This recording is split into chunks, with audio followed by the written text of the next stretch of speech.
Hi everyone, welcome back to my YouTube channel. तो कल हमने एक प्रोजेक्ट स्टार्ट किया था, वो था rack base application, agentic rack base application, जो कि हमने लैंगग्राफ में बनाया था। तो अगर मैं उसका रिकैप लूँ तो मैंने एक सिंपल फायस वेक्टर स्टोर इस्तेमाल किया था और रैक के लिए एक टूल बनाया था और दो तीन और भी टूल हमने ऐड किए थे और फिर हमने उसका आंसर जनरेट करवाया था। तो ये है कल वाली नोटबुक जिसमें हमने ये फयस का इस्तेमाल किया था। और कल जो हमने एम्बेडिंग मॉडल इस्तेमाल किया था वो था ओपन एआई का। पर जो आज हम मॉडल इस्तेमाल करने जा रहे हैं वो थोड़ा सा डिफरेंट है। मीन्स कि हम आज हगिंग फेस का एम्बेडिंग मॉडल इस्तेमाल करने जा रहे हैं, सिंटैक्स ट्रांसफार्मर्स। तो ये करने का मेन मकसद यही है कि हम डिफरेंट एक्सपेरिमेंट्स कर रहे हैं कि हमारा रिजल्ट किस से बेहतर होता है। तो ये है कल वाली नोटबुक्स, बस सिर्फ एक ही फ़र्क है यहाँ कि आप ओपन एआई बैडिंग की बजाय आप हगिंग फेस का बैडिंग इस्तेमाल कर रहे हैं। बाकी ऑलमोस्ट हमारा जो नोटबुक है वो सेम है। और आज जो हमारा मेन इस नोटबुक का मकसद ये है कि हम डिफरेंट वेक्टर स्टोर इस्तेमाल करेंगे और साथ में हम हाइब्रिड सर्च करेंगे। मीन्स के हम डेंस सर्च और स्पार्स डेंस मैट्रिक्स और स्पार्स मैट्रिक्स को कंबाइन करेंगे। मीन्स हम सिमेटिक सर्च और कीवर्ड सर्च को कंबाइन करके एक हाइब्रिड सर्च लेंगे, हाइब्रिड सर्च करेंगे और फिर हम अपने एलएलएम से आंसर जनरेट करवाएंगे। इसका मेन मकसद यही होता है कि आप थोड़ा सा और एक्यूरेसी को बेटर करने की सोचते हैं। फॉर एग्जाम्पल अगर आप सिमेटिक सर्च करते हैं जैसा कि आपने पहले किया है फैस के ज़रिए, तो उसमें क्या होता है कि आपका मॉडल जो है वो सिर्फ सिमेट्रिकली ही परफॉर्म करता है। पर अगर आप चाहते हैं कि हमारा कीवर्ड भी एग्जैक्ट मैच करे तो उसके लिए हम पाइन कोड के ज़रिए हाइब्रिड सर्च परफॉर्म कर सकते हैं, जिसमें आप BM25 इनकोडर का इस्तेमाल कर सकते हैं। बेसिकली ये क्लास होती है जिसका आप इस्तेमाल कर सकते हैं। मैंने यहाँ इंपोर्ट भी कर रखी है शायद। हाँ, ये BM25 रिट्रीवर। तो शुरू करते हैं। सबसे पहले हमें क्या करना है, हमें इस फैस की बजाय हमें अपना दूसरा वेक्टर स्टोर इस्तेमाल करना है, पॉइंट कोड। पॉइंट कोड एक बहुत ही अच्छा वेक्टर स्टोर है क्योंकि इसमें आप हाइब्रिड सर्च परफॉर्म कर सकते हैं। ये फास्ट होता है, ये क्लाउड को सपोर्ट करता है। ठीक है।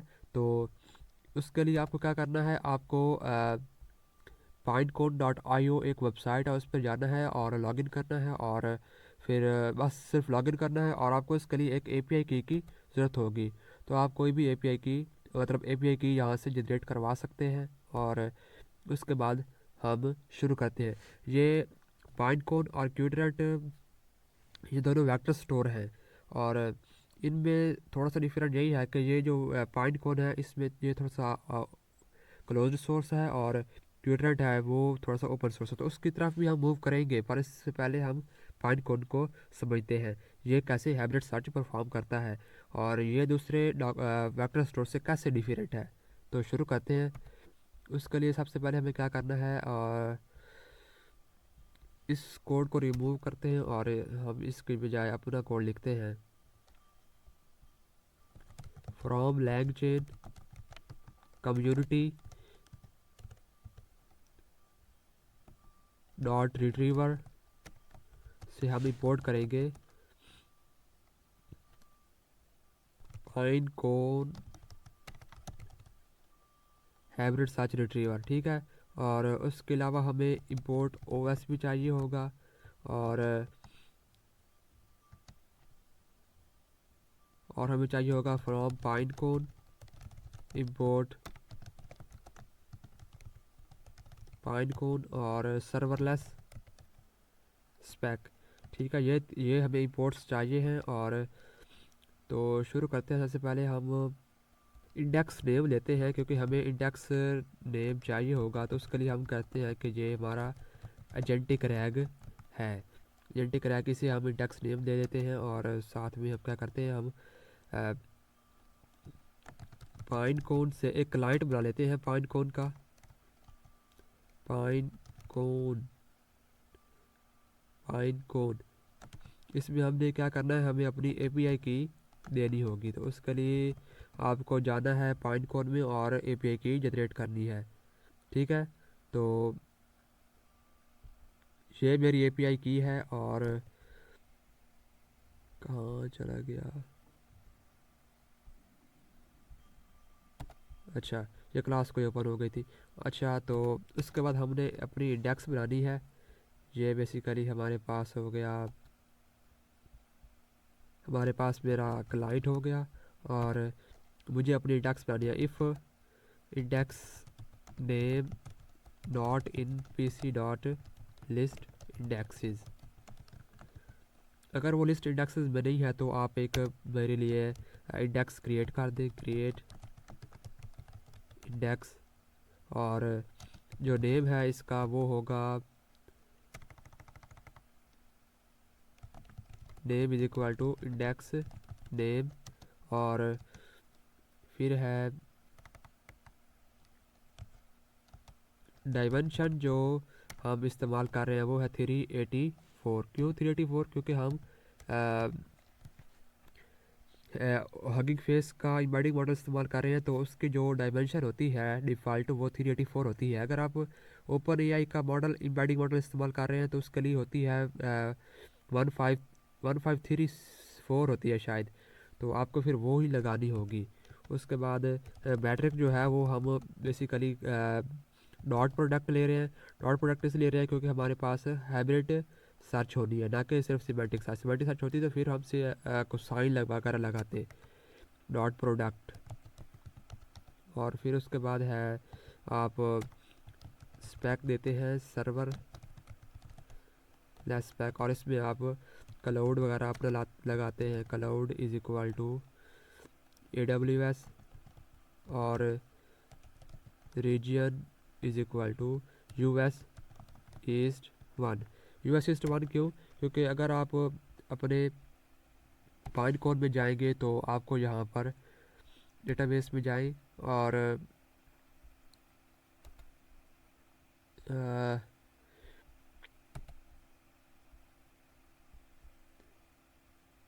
एक मिनट बताता हूँ। अगर आप कोई नई इंडेक्स क्रिएट करेंगे तो ये देखें, आपके पास AWS है और साथ में ये जो आपका रीजन है वो है US ईस्ट 1। तो आपको, अगर आप दूसरा कोई क्लाउड सोर्स इस्तेमाल कर रहे हैं तो फिर आपको उसी हिसाब से अपना ये रीजन देना होगा। तो अगर आप ये नहीं देते तो आपका ये इंडेक्स नहीं बनेगी डेटा पाइन कोड में। ठीक है, तो इतना हो गया। उसके बाद हम क्या करते हैं, हम इंडेक्स बनाते हैं। Index is equal to PC dot index index name. ये जेनेटिक रैग है तो तकरीबन वहाँ इंशाल्लाह बन जानी चाहिए। ये थोड़ा सा टाइम लेगी बिकॉज ये क्लाउड का इस्तेमाल करती है। अब अगर मैं जाऊँ और इसे रिफ़्रेश करूँ तो मुझे अंदाज़ा है कि हमारी बन गई होगी। देखिए देखिए, अभी हमारे पास दो हैं, हाइब्रिड सर्च इंडेक्स और ML हाइब्रिड इंडेक्स। ये बेसिकली मैंने प्रैक्टिस के लिए पहले बनाई है और ट्राई किया है। तो ये देखिए, एजेंटिक रैग बन चुकी है, एजेंटिक रैग। ठीक है अभी इसमें कोई कंटेंट नहीं है क्योंकि अभी हमने कंटेंट वगैरह नहीं डाला है। उसके बाद हम क्या करेंगे, अपनी अब हमारे पास तो दो सर्चिंग हमने करनी है। एक है सिमेंटिक सर्च और दूसरा है स्पार्स मैट्रिक्स। मीन्स कि हमने BM25 इनकोडर का इस्तेमाल करके हमने कीवर्ड सर्च परफॉर्म करनी है। तो हम क्या करते हैं, अब फ्रॉम पाइनकोन टेक्स्ट डॉट स्पार्स से BM25 इनकोडर का एक ऑब्जेक्ट आते हैं, BM25 encoder dot default. Default इसमें क्या ये मॉडल इस्तेमाल करता है वो है TF-IDF में क्या होता है कि वो 0 1 में इसमें होता है वही स्पार्स ही है, यानी कि 0 1 बहुत ज़्यादा होते हैं। और क्योंकि हमने कीवर्ड सर्च करनी है तो ये कीवर्ड सिर्फ मैच करता है, उसके बाद जो कीवर्ड मैच नहीं होगा बाकी का 0 होता है। तो इसलिए डिफ़ॉल्ट जो होगा वो हमारे पास होगा। और उसके बाद हम क्या करते हैं, हम BM25 को फिट करते हैं। BM25 encoder dot fit on chunks. हमारे पास चंक्स हैं, अभी देखें तो ये जो चंक्स हैं ये बेसिकली हमारे पास डॉक्यूमेंट्स में है और इसमें बहुत सारा मट डेटा भी है, यानी कि डिक्शनरीज है। पर ये क्या करता है, ये सिर्फ लिस्ट ऑफ स्ट्रिंग लेता है। तो उसके लिए हमें क्या करना होगा, हमें अपने यहाँ पर चंक्स को सिर्फ पेज कंटेंट हमें डालना होगा। तो उसके लिए हम क्या कर सकते हैं, फॉर डॉक इन चंक्स, हमें सिर्फ चाहिए डॉक का पेज कंटेंट। ठीक है, तो ये फिट हो गया। और उसके बाद हम क्या कर सकते हैं, इसे हम BM25 डिकोडर इसे हम सेव कर सकते हैं डॉट डंप। तो इसे हमने सेव करना है, हम जेसन फाइल में सेव कर सकते हैं। इसके लिए हम क्या कर सकते हैं, rag agentic rag dot JSON. तो ये सेव हो जाएगा। उसके बाद हम इसी को ही लोड कर लेंगे। तो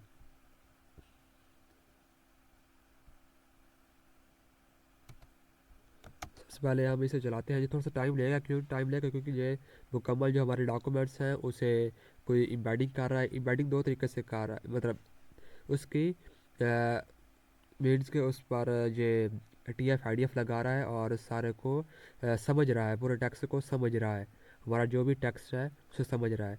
तो उसको समझने के बाद उसकी समझ ले एम्बेडिंग कन्वर्ट करने के बाद ये सेव कर रहा है page content. System that has no attribute page content. Page content क्यों नहीं, doc dot for doc in chunks. Why page content? एक मिनट यार, chunks for doc in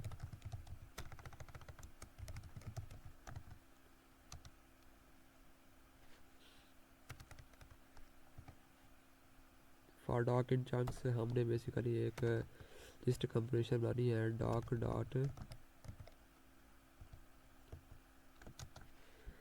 आ तो रहा है यार, यही डालते हैं। ये हो गया हमारे पास कंटेक्स्ट। ठीक है, इसके बजाय हम ये कंटेक्स्ट डालते हैं। इंशाल्लाह अब ये ट्रेन हो जाएगा हमारे डेटा पर।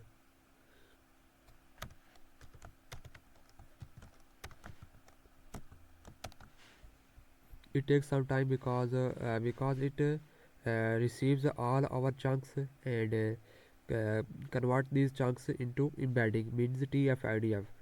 So after then it stores into JSON file.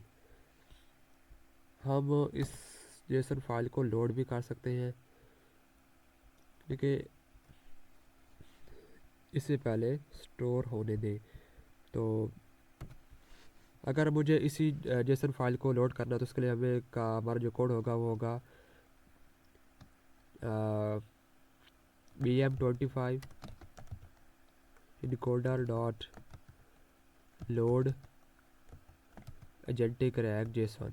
इसे ही हम BM25 encoder का नाम देते हैं। तो ये लोड हो गया।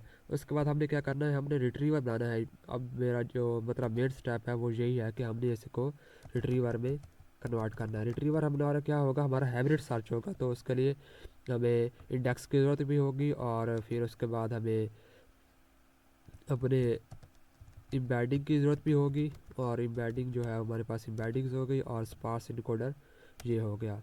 और उसके बाद आप अल्फ़ा दे सकते हैं कि मुझे 50-50 चाहिए, यानी कि 50% सिमेंटिक सर्च चाहिए और 50% कीवर्ड सर्च चाहिए।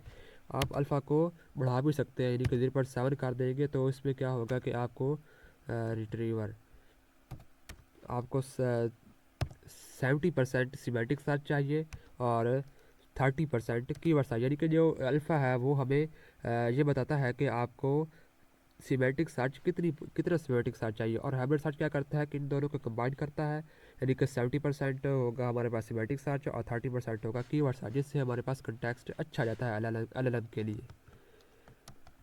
ये हमारे पास हमने कहीं कॉमा मिस किया है। ठीक है, ये होगा हमारे पास रिट्रीवर। उसके बाद बाकी अगला जो स्टेप है वो सेम है, इसमें आपको कुछ भी चेंजेस नहीं करनी है।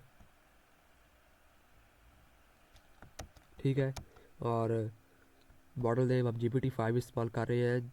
उसके बाद हमारे पास ये 2-3 टूल्स हैं। टूल्स में रैक टूल भी आ गया, रैक स्टेट बना ली, और रैक स्टेट में से मैसेजेस को निकाल कर हमने LLM को इन्वोक कर दिया, टूल नोड ऐड किया है। ये होता है एजेंटिक रैग, ठीक है। और it takes some time because ये तमाम चंक्स को, मीन्स हमारे डॉक्यूमेंट्स को लोड करेगा, उसको चंकिंग में कन्वर्ट करेगा, और फिर चंकिंग में करने के बाद ये उस पर इम्बेडिंग करेगा। पहले सिमेटिक इम्बेडिंग करेगा, फिर कीवर्ड इम्बेडिंग करेगा, उसके बाद दोनों को कंबाइन करेगा, और कंबाइन करने के बाद फिर रिट्रीव करेगा जो हमारी जो क्वेरी है, इस क्रिएटेड जो कंटेक्स्ट होगा टॉप 5 या जो भी होता है वो लेकर आएगा और LLM को देगा, और फिर LLM उससे रिस्पॉन्स करेगा। तो इट टेक सम टाइम। और अगर आपके पास इंटरनेट थोड़ा सा मजबूत है तो फिर उसमें कोई मुश्किल नहीं आनी चाहिए। तो ये देखें हमारे पास रिस्पॉन्स आ चुका है और ये बेहतरीन वर्क कर रहा है। तो अगला हमारा स्टेप क्या हो सकता है कि हम इस री रैंकिंग भी परफॉर्म करें। री रैंकिंग क्या होती है कि आप अपने जो रिट्रीवर जो डॉक्यूमेंट्स होते हैं रिट्रीव करता है, मतलब रिट्रीवर जो हमारे पास डॉक्यूमेंट्स लेकर आता है उस पर हम री रैंकिंग करते हैं। मीन्स कि हम क्वेरी को और हर डॉक्यूमेंट को LLM को देते हैं। हम कहते हैं कि बताओ कि ये दोनों कितने एक दूसरे से रिलेट करते हैं। तो जितना ज़्यादा नंबर होगा हम टॉप 3-4 उठा लेते हैं, कि जो टॉप है वही उठा लेते हैं और फिर वो LLM को देते हैं, जिससे हमारी एक्यूरेसी और मजबूत हो सकती है। तो अगर मैं एक मरतबा और आपको समझाऊँ कि री रैंकिंग क्या है, तो री रैंकिंग में क्या होता है कि आपको अभी फॉर एग्जांपल आपको अभी 25 डॉक्यूमेंट्स मिले हैं, हैमलेट सर्च से 25 डॉक्यूमेंट्स मिले हैं। तो रिट्रीवर क्या करेगा कि वो हर डॉक्यूमेंट्स को उठाएगा और क्वेरी को उठाएगा, क्वेरी प्लस हर डॉक्यूमेंट डॉक 1 को उठाएगा, और ये LLM को देगा और बताएगा कि बताओ कि इसका ये कितने रिलेवेंट है, एक दूसरे से कितने रिलेवेंट है। तो फॉर एग्जांपल उससे मिला 0.34, और दूसरे जो डॉक्यूमेंट्स था उससे मिला 0.32, और तीसरे से मिला 0.12।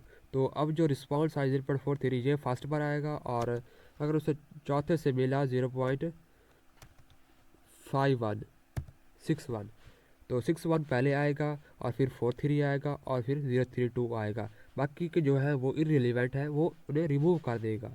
समझ आ रही है?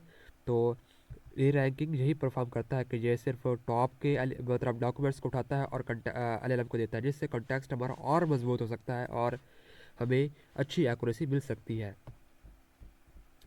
तो बस यही था जेनेटिक रैग। और अब हम क्या कर सकते हैं, हम पाइन कोड के अलावा हम क्यूटरंट को भी क्यूटरंट डेटाबेस का भी इस्तेमाल कर सकते हैं। क्यूटरंट डेटाबेस बेसिकली वो भी पाइन कोड की तरह भी है, यानी कि वो भी उसमें भी हाइब्रिड सर्च आप कर सकते हैं, वेविएट में भी कर सकते हैं पर फायस में आप नहीं कर सकते।